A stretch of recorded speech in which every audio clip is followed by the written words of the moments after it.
नमस्कार ताईंनो आणि माझ्या भावांनो, नवरात्र चालू होणार आहे आणि तुम्हाला माहिती आहे सगळ्यांनाच 9 दिवसाचे उपवास असतात आणि त्यामध्ये फराळाचं विशेष म्हणजे आपण साबुदाण्याची उसळ बनवतो। तर हे बघा मी मस्त मऊ लुसलुशीत आणि मोकळी अशी उसळ बनवलेली आहे। तुम्ही बघा आणि बनवून बघा। चला आता सुरुवात करू। उसळ बनवण्यासाठी हे बघा 2 वाटी साबुदाणा घेतलाय, तर त्यामध्ये 2 वाटी साबुदाण्याला 1 वाटी पाणी टाकलंय मी याच्यामध्ये आणि 4 घंटे भिजू दिला। आणि हे आलू तर 2-3 आलू घेतले कारण माझ्या मुलाला उसळ खूप आवडते, त्याच्याने मी जास्त आलू घेतलेले आहे। आणि शेंगदाणा कूट, थोडेसे शेंगदाणे आणि हिरवी मिरची, कढीपत्ता, थोडीशी साखर आणि थोडासा टमाटर। चला तर मग उसळ बनवायला सुरुवात करू। तर मी आता 2 मापल तेल टाकून घेते। तर उसळीमध्ये जास्त तेल नाही टाकायचं, त्यामुळे असं चिपचिप उसळ होते। उसळीत जास्त तेल वापरायचंच नाही, मी तर वापरतच नाही। तर आपलं तेल आता तापलेलं आहे, तर त्याच्यामध्ये थोडंसं मी जिरे टाकले, साधारणतः अर्धा चम्मच आहे। तर जिरे तडतडलंय, बघू शकता।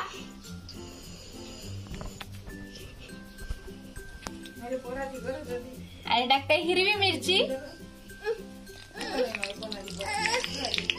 तर आपली हिरवी मिरची व्यवस्थित होऊ द्यायची।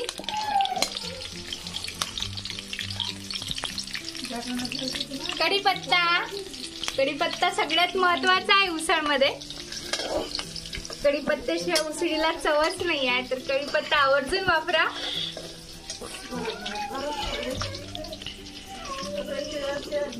आणि हे टोमॅटो घेतलाय मी बारीक वाले चिरून। तर टोमॅटो तुम्हाला आवडत नसेल उसळीमध्ये तर टाकू नका, माझ्या इथं आवडते म्हणून मी टाकते। तर मी टोमॅटो टाकून घेते। तर माझ्या मुलाला तर खूप आवडते उसळ। टोमॅटो व्यवस्थित होऊ द्यायचं। तर आमच्या इकडे साबुदाण्याची उसळ म्हणतात, तर बऱ्याच इकडे नाही ऐकलं तर साबुदाण्याची खिचडी म्हणतात। त्यामुळे माझ्या तोंडात खिचडी येणार नाही, कारण माझ्या इकडे उसळ म्हणतात, तर खिचडीलाच उसळ म्हणतात। तर साबुदाण्याची उसळ आज मी बनवणार आहे। बघा मस्त आपला टम्म असा फुगलेला साबुदाणा घेतलाय आणि हे बघू शकता तुम्ही पूर्ण, हे बघा। आणि याचा पूर्ण असा गोळा पण होता पूर्ण केला तर हे बघा। तर असा साबुदाणा भिजू द्यायचा, याच्यामध्ये थोडासाही कण राहू नाही द्यायचा, म्हणजे व्यवस्थित आपली उसळ मस्त खायला लागणार।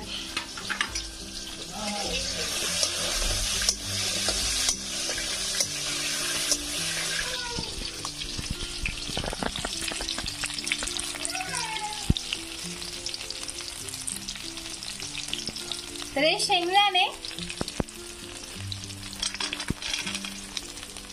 थोडेसे तेलामध्ये होऊ द्यायचे।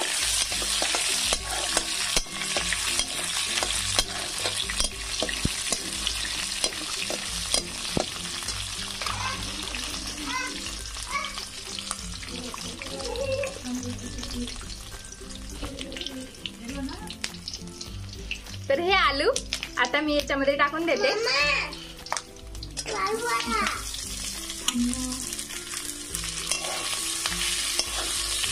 व्यवस्थित असं फिरून घ्यायचं।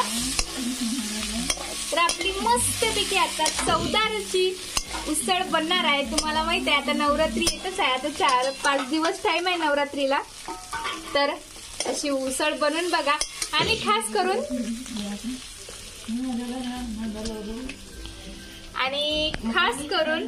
मुलांना एवढी आवडते, लहान मुलांना उसळ फार आवडते। माझ्या मुलाला तर खूप आवडते अशी बनवली तर, म्हणून त्याच्यासाठी मी आवर्जून अशी उसळ बनवतो। तर हप्त्याला 2 वेळाच तर राहतेच, कारण याला आवडते। खाय ना, तुला उसळ आवडते ना बाळा? उसळ खाशील ना?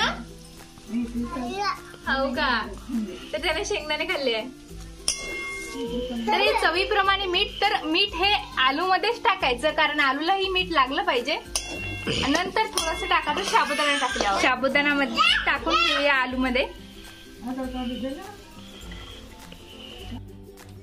तर मित्रांनो हे बघा साबुदाणा मी चांगला असा आता झालेला आहे। 5-10 मिनिटाच्या झाकण ठेवून होऊ दिला व्यवस्थित। तरी बघा मोकळी फळफळ उसळ आहे आपली।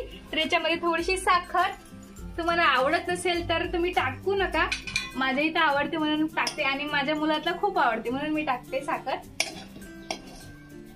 आणि हे टाकते थोडासा, हे बघा.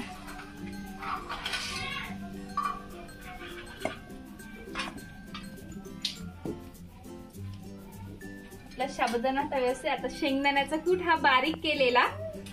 तर शेंगदाण्याचा कूट मी जास्त वापरत आहे कारण जास्त आवडते माझ्या इथं. आणि मोकळी सुटसुटीत अशी आपली मऊ लुसलुशीत उसळ तयार होणार आहे. आता उसळ खायला सुरुवात केलेली आहे, त्याला खूप आवडते. किटू कशी झाली उसळ? कशी झाली सांगते ना उसळ? लिंबू पीठ म्हणते. कशी झाली उसळ पहिले सांग कशी झाली, तर मग लिंबू पिळते बाबा. उसळ कशी झाली? एक नंबर झाली म्हणते बघा. मस्त झाली. तर यांना तर खूप आवडली. तर अशा प्रकारे उसळ बनवून बघा. बऱ्याच जणांची कंप्लेंट असते की उसळ बरोबर होत नाही, चिकट होते, अशी थोडीशी गाटागाटा होते, कधी तर खूप असे रबडावाणी होते. तर अशा प्रकारे करून बघा.